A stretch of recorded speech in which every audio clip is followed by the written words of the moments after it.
மோடியும் அமித்ஷாவும் ஆர்எஸ்எஸ்னுடைய அடிமை ஊடகங்களும் சேர்ந்து வாய்க்கிழிய ஒன்றை பேசிக் கொண்டிருக்கிறார்கள். என்ன அது? எமர்ஜென்சி காலகட்டத்தில் எப்பா என்னெல்லாம் நடந்தது இந்தியாவில் அப்படிங்கிற மாதிரி பேசிக் கொண்டிருக்கிறார்கள். இன்றைக்கு அவர்களுக்காக ஒரு செய்தி சொல்கிறேன். குறிப்பாக மோடிக்கும் அமித்ஷாவுக்கு நான் சொல்ல விரும்புகிறேன்.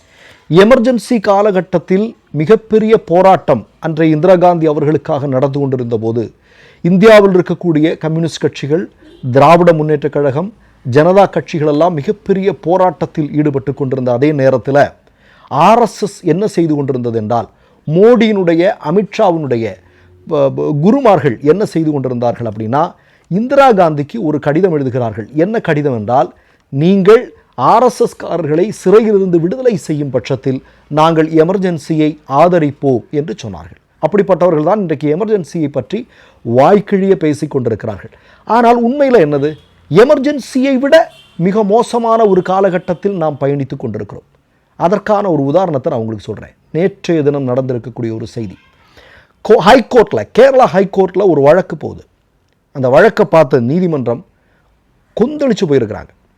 மோடி அமித்ஷாவினுடைய ஆட்சி காலம், ஆர்எஸ்எஸ்னுடைய ஆட்சி காலத்தில் என்னடா நாட்டில் நடக்குது அப்படின்னு கொந்தளிச்சு போயிருக்கிறாங்க. உடனடியாக இதற்கு பதில் சொல்லணும்னு சொல்லியிருக்கிறாங்க. என்ன அப்படின்னா, கேரளாவில் ஒரு திரைப்படம் தயாராகிறது. அந்த திரைப்படத்தினுடைய பெயர் Janaki the state of Kerala அப்படிங்கிறது அந்த படத்தினுடைய பெயர். அப்போ உடனடியாக இது சென்சருக்கு போகுது.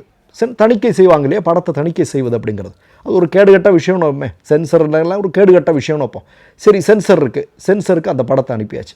அனுப்புறதும் அந்த சென்சர் போர்டில் இருக்கக்கூடிய அதிகாரிகள், ஆர்எஸ்எஸ் ஆட்சியில் இருக்கக்கூடிய அதிகாரிகள் என்ன சொல்கிறானுங்க அப்படின்னா, ஜானகி என்கிற பெயரை நீங்கள் மாற்றணும் அப்படின்னு. ஏன்பா ஜானகிங்கிற பெயர் ஒரு படத்துக்கு இருந்தால் என்னப்பா உனக்கு பிரச்சனை அப்படின்னு கேட்டால், ஜானகி அப்படிங்கிறது ராமனுடைய மனைவி சீதாவினுடைய பெயர். சீதாவினுடைய பெயரை வச்செல்லாம் நீங்கள் படம் பண்ணக்கூடாது. அதனால் இந்த படத்துக்கு நாங்கள் தணிக்கை சான்றிதழ் வழங்க முடியாது அப்படின்னு ஆர்எஸ்எஸ் போர்வையில் இருக்கக்கூடிய சென்சர் போர்டில் இருக்கக்கூடிய தணிக்கை அதிகாரிகள் சொல்லியிருக்கிறாங்க. அந்த இயக்குனர் 7 வருடமாக எந்த விதமான பின்புலவும் இல்லாத ஒரு ஏழை. அவர் 7 வருஷம் கஷ்டப்பட்டு இன்னைக்கு கடைசியில் ஒரு படத்தை தயார் பண்ணியிருக்கிறாரு. அந்த படத்துக்கு இப்படிப்பட்ட ஒரு தடையை ஆர்எஸ்எஸ் இப்படி ஒன்று செஞ்சுருக்காங்க. இப்போ இவர் என்ன பண்ணார்னா கோர்ட்டுக்கு போகிறாரு.